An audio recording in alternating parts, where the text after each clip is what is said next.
Happy New Year! Welcome to the January edition of Young People Doing Big Things. And our guest for today is Clinton Imaro. Clinton Imaro is an 18-year-old full-stack developer who started out in 2017. He recently gained recognition at the Africa Developer Conference in the United States and was also awarded as one of the top young developers from Africa by Google. And now, a little bit about Esther. Ed Software Development Academy is a software training academy based in Lagos. The academy runs a 3-month program that trains students to be able to build simple applications. Let's make welcome our guest, Clinton Imaro, and our host, Enoch Olisa.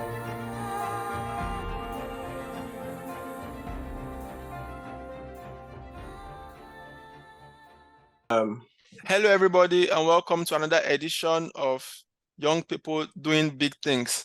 It's the very first edition in January 2023, and I'm so excited to have you here. It's been a very good ride in 2022, and for everybody who has followed us for every of our interview presentations, we really appreciate you. You're the reason why we are doing this, and we hope that you've been able to gain a lot of valuable insights from the event. Once again, you're welcome. If you're just joining us for the first time, you're welcome. Young People Doing Big Things is an event that is focused on showcasing what young people in the tech space are building. So on the show, we discuss with them, we hear about how they started their journey so far and what they have been building, and of course, the aspirations for the future. The event is powered by Ed Software Development Academy.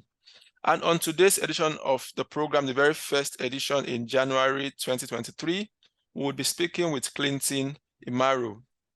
Clinton is an 18-year-old full-stack developer who started out in 2017.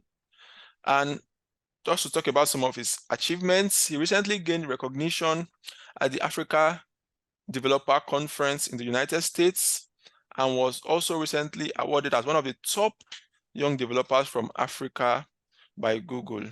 He's here with us on today's edition of the program, and we'll be hearing from him. Hi, Clinton. Hi, Enoch. Thanks for having me. Yes, it's nice to have you here. My pleasure. Yes, I know I've said some things about you, but I know it's always best for our viewers and listeners to hear from you themselves. So let's meet you, in particular, your name, your age, and your educational journey so far. Yeah, my name is Clinton Imaro. I'm from the southern side of Nigeria, Edo State, to be precise. I'm 18 years old. By the grace, I'll be 19 this year, actually. So I'm a software developer, a blockchain developer. I'm also a full stack developer. And I just started my journey as a DevOps engineer. And the fun part of it is that I'm a self-taught programmer on 5 programming language. And currently, I'm no longer in school. Like, I'm a graduate from secondary school, and then I'm trying to push on further to my university stage, which is like going for my bachelor degree and all. Okay. That's been quite a journey and a lot of interesting things you've mentioned there. Hopefully, as we discuss, we'll talk about them. So the next question I would like to ask is, I mean, when, of course, we know you started coding in 2017, right? But Yeah. What made you start coding? Like, what were the things that went through your mind that brought you to the decision to start coding? Yeah, it has like actually it's been a, let me say, a tough journey coming since 2017. I never planned to like say, okay, the year 2023 or the year 2022 I'll be like into the tech space and all those stuff. So if you've read like the recent article from, I think, TechNest or so, you discover that I I was into the tech space before 2017, but I didn't actually know that I was into the tech space.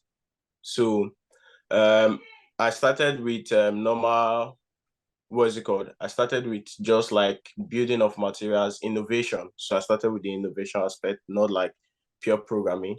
But I then dived into programming in 2017, which was because actually then I was interested in game.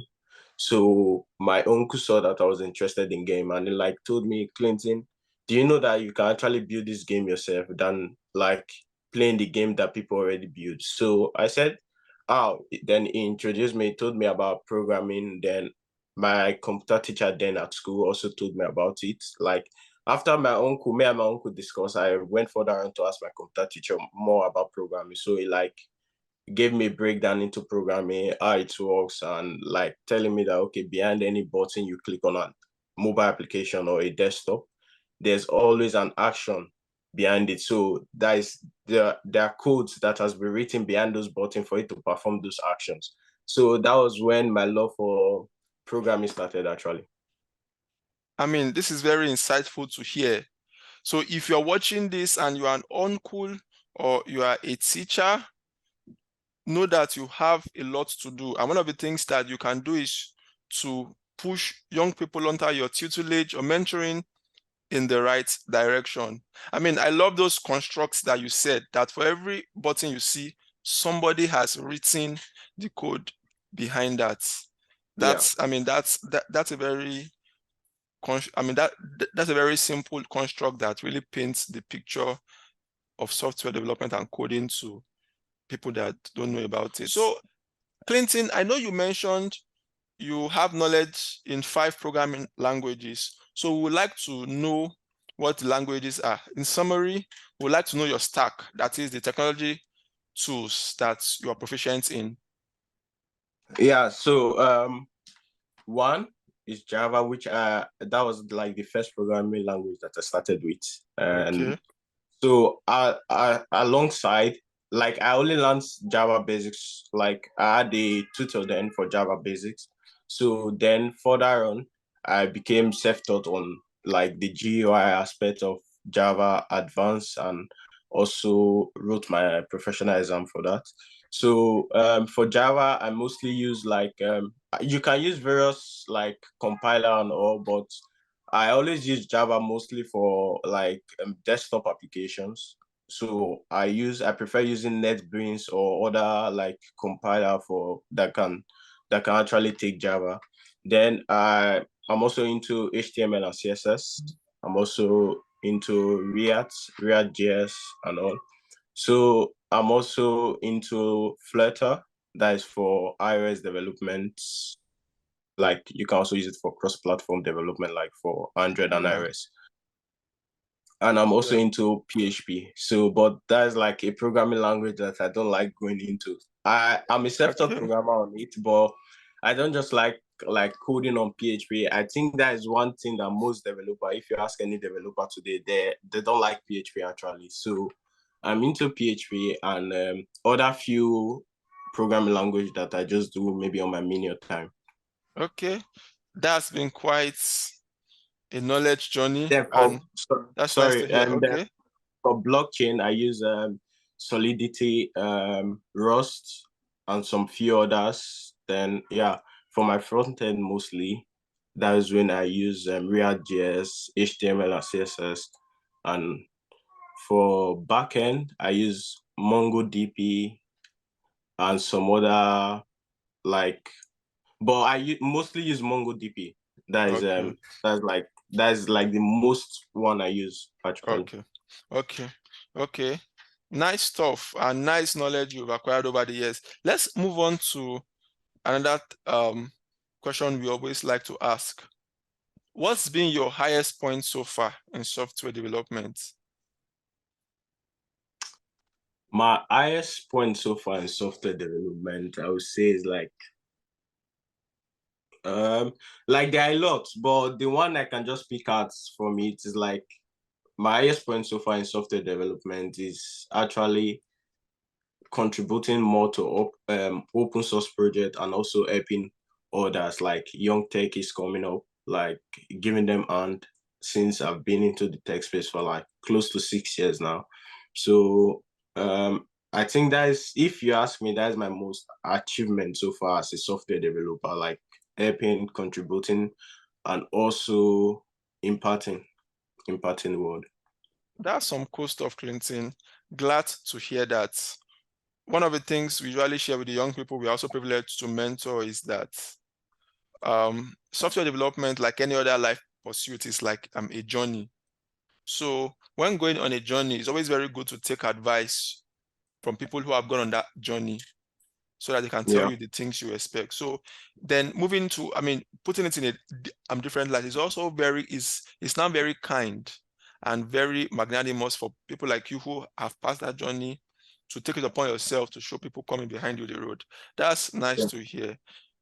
This next question is linked to this one, and it goes like this. Would you say software development has opened doors for you? Like doors of opportunity, doors of material stuff, doors of recognition? Yes, Yeah. actually. Software development has opened door for me. So aside software development, one fun fact that people don't actually know about me is that I'm into like UI design, and I also do more graphics. But if you really want to see what has really opened door for me, is actually software, because I wish I'm not a developer or I'm not into the tech space. I'm not like a programmer, blockchain developer.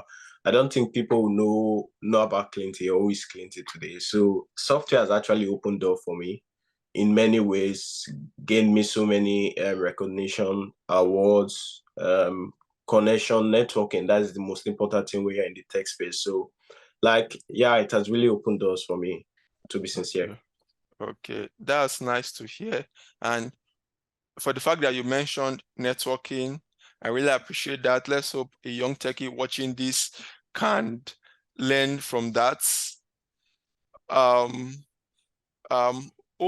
of the people we've gotten to speak with, most of the young guys like you that are doing very great and awesome things, one pattern we've seen is they are good networkers. So they are very good software developers, but they're also good networkers. They know how to go out and build bridges. They're also very particular about putting out their work, letting the whole world know what they have built and how their work can add value to humanity. That's nice to hear too.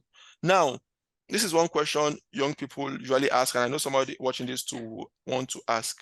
To you, Clinton, if somebody asks you, is coding hard, what will be your response?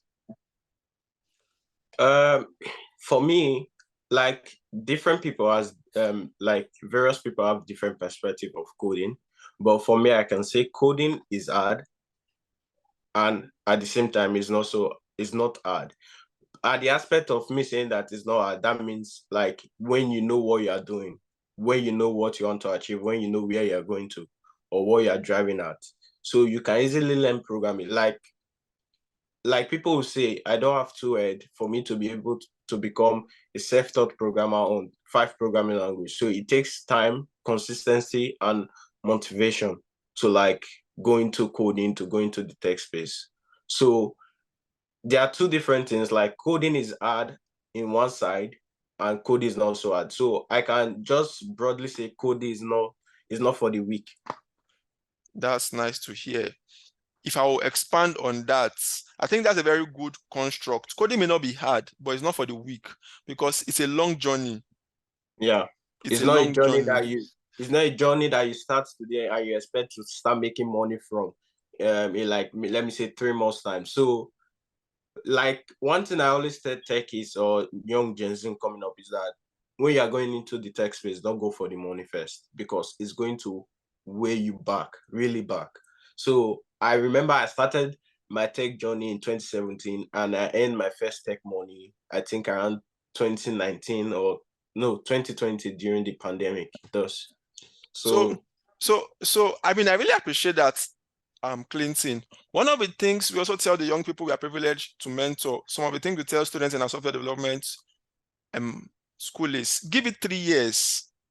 3 yeah, years. Yes. So you won't start software development today and you make money in 6 months, 1 year, 2 years. Give it 3 years. I've seen that exactly. in some of the guys we've been privileged to mentor and raise too. Give it 3 years. maybe your first 6 months, you learn, your next 6 months, you build stuff, your next 1 year, you're still building stuff, you are getting to know. Then by the 3rd year, you're now very good. That's very, I mean, I'm happy you've also experienced stuff and you're privileged to share that. Let's hope somebody watching this who just started tech and in quotes is yet to see the money gains very insightful points from this. Yes. Okay. Let's move on to the next question. I know you mentioned that your uncle and your teacher were able to guide you. Yeah. Yeah. So, but we'll still ask the question: do you have mentors or role models? So when you say mentors, people who have shown you the way, people who have guided you, then role models, people who maybe you just observe from afar and you like what they've done and you've learned from. I don't have a mentor actually. I'm a mentor myself. So I think that is one thing people like most people should take today. So not by you having mentor. There are so many people that have mentor. At the end of the day, they don't succeed when it comes to tech because, like I said earlier, tech is really broad and it's not for the weak. So I don't have a mentor. I decided to like mentor myself. Like I'm in the tech space for more than 6 years. I don't have a mentor.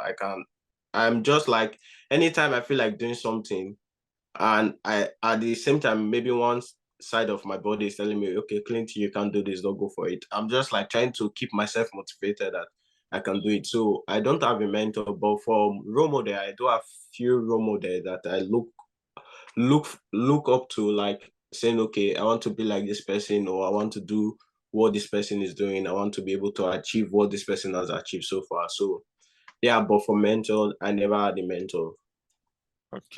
Okay, that's some insightful stuff from you. Let's also move now to some very tech bro stuffs. Do you have a dream computer?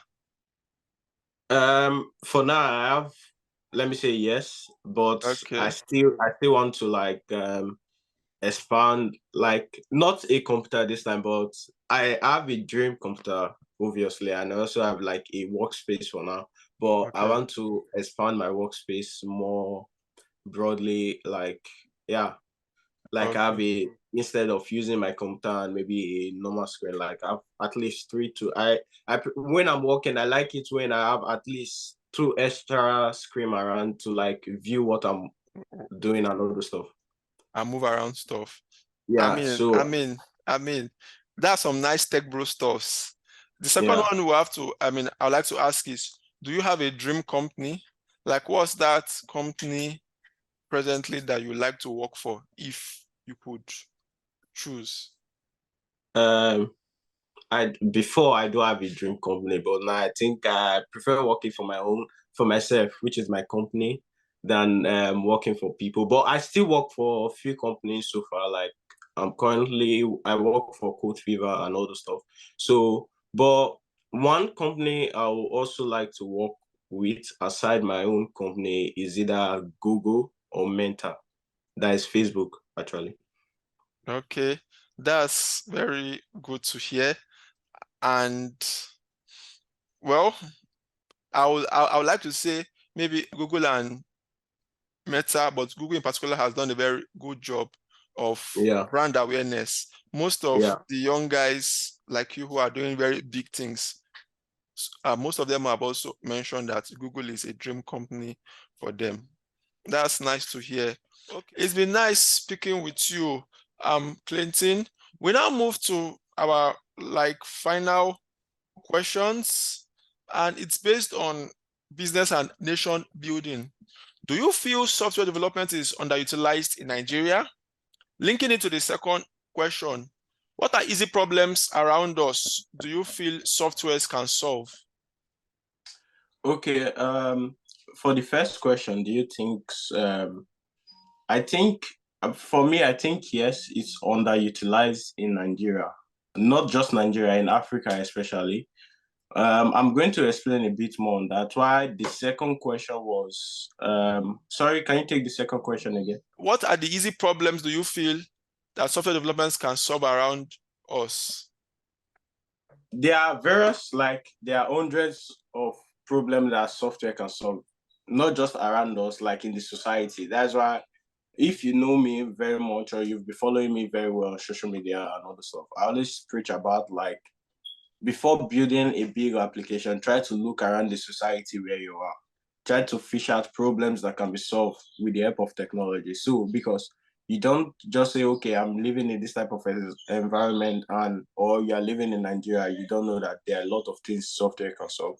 There are things that technology has actually solved today, like we have smart homes, whereby you can control electricity or electrical appliance using your telephone. So that's technology. And there's a software that was built for that to actually control the stuff. So if you look around us, there are things you can actually build, or there are things you can say, okay, I saw this thing, I can actually build the software to actually control or manage this thing. We have like to-do list, like a software that help you to manage what you want to do or what you have to do today and other stuff. So there are basic things around us or around us in the society that can literally be solved with software, just like it's just for you to have the knowledge and what it takes to build it.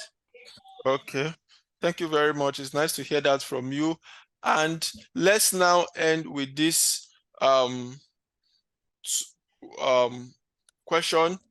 If a young person meets you now and asks you this, or let me put it this way, what advice do you have for anyone watching this and is thinking of going into software development? What's that one advice you give that person?